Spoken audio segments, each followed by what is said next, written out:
I'm Nick Stern, talking to you from the London School of Economics. Thank you very much for asking me to join you in this way on this very special occasion. The transition to the low carbon economy is the inclusive growth story of the 21st century. Let me try to explain. The world economy has to grow in the next 15 or 20 years to overcome poverty. At the same time, we must grow in a different way if we're to avoid dangerous climate change. That means that emissions must peak as soon as possible and be cut by at least 30% in the next 15 years.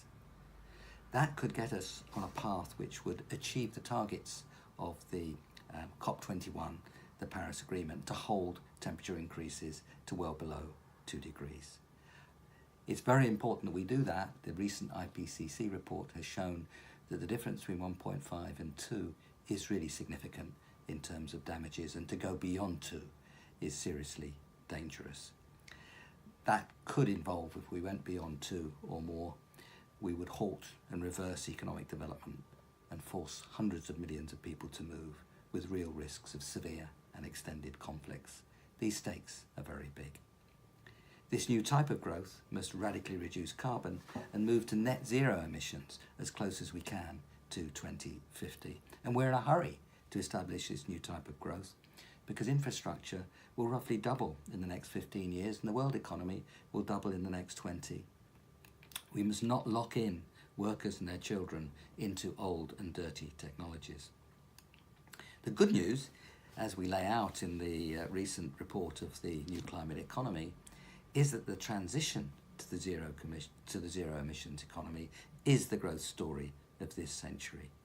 It employs the technologies of this century, not the technologies of the 19th and early 20th century.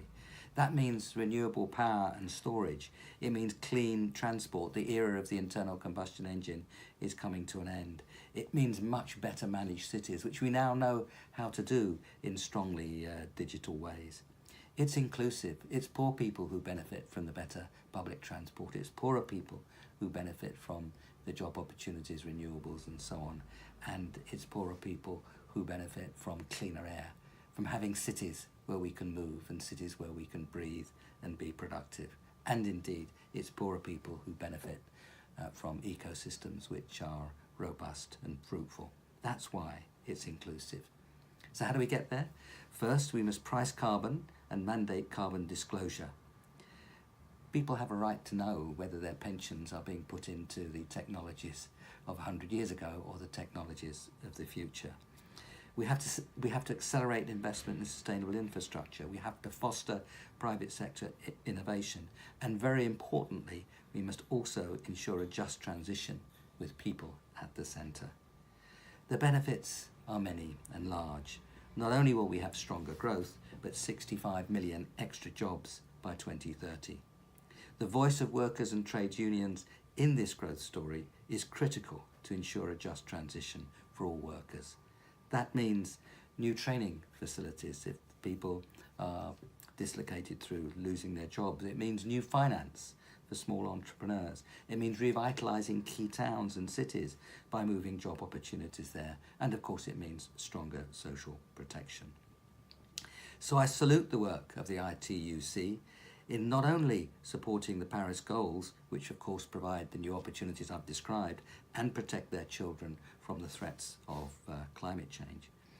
They not only supported the Paris Agreement, the ITUC, but they also put just transition on the agenda and made sure it was enshrined in that crucial 2015 Paris Agreement. These were great achievements of the ITUC, and I congratulate you on your 4th ITUC World Congress. Thank you for allowing me to participate.